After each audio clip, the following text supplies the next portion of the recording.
Les autorités maliennes et burkinabées dépêchent des membres du gouvernement au chevet des victimes de l'accident tragique survenu le 27 février dernier sur la Nationale 7. L'on déplore plusieurs morts et blessés.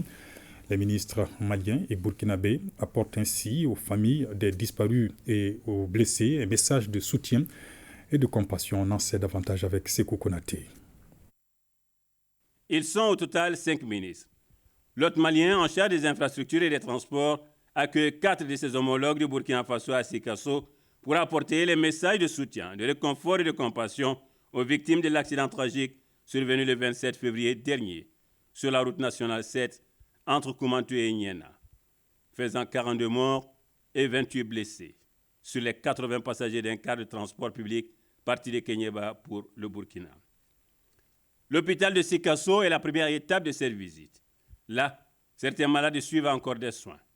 Les ministres ont pu apprécier le niveau de la prise en charge des blessés depuis leur arrivée et le professionnalisme des acteurs de la santé.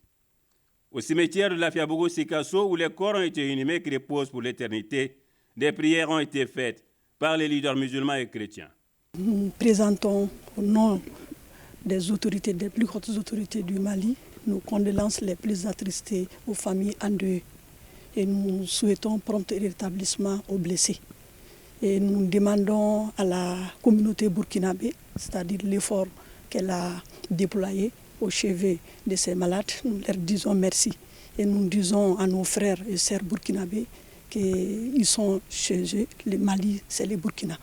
Je voudrais adresser au nom de leur Excellence, le chef de l'État et le Premier ministre, nos sincères condoléances aux familles éplorées et formuler le vœu que l'ensemble des blessés puissent retrouver la santé. À cette occasion également, je voudrais adresser en leur nom à tous, au nom du gouvernement de la transition, nos remerciements, les sincères remerciements à l'ensemble des autorités maliennes, à la communauté burkinabé vivant à Sikasso ici et à l'ensemble des légitimités coutumières et religieuses pour les efforts qu'ils ont déployés pour manifester, pour témoigner leur élan de solidarité, de fraternité et de compassion à l'occasion de ce douloureux événement. Et le ministre Madina Sissoko de saisir cette occasion pour lancer ce message aux usagers et informer sur les nouvelles mesures qui seront bientôt mises en œuvre.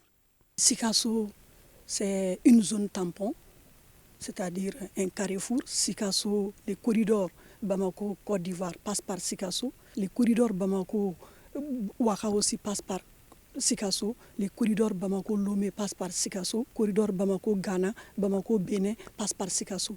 Donc Sikasso, c'était un carrefour. Et donc nous demandons aux usagers, et plus précisément aux conducteurs, de respecter les codes de la route. Nous sommes en train de prendre des mesures parce que le nouveau code de la route, la loi relative à la circulation routière a été adoptée en 2023. Et pour toutes les compagnies qui ne seront pas en règle, des dispositions sont prises. Une journée de solidarité et de recueillement qui colle parfaitement à la vision de l'Alliance des États du Sahel.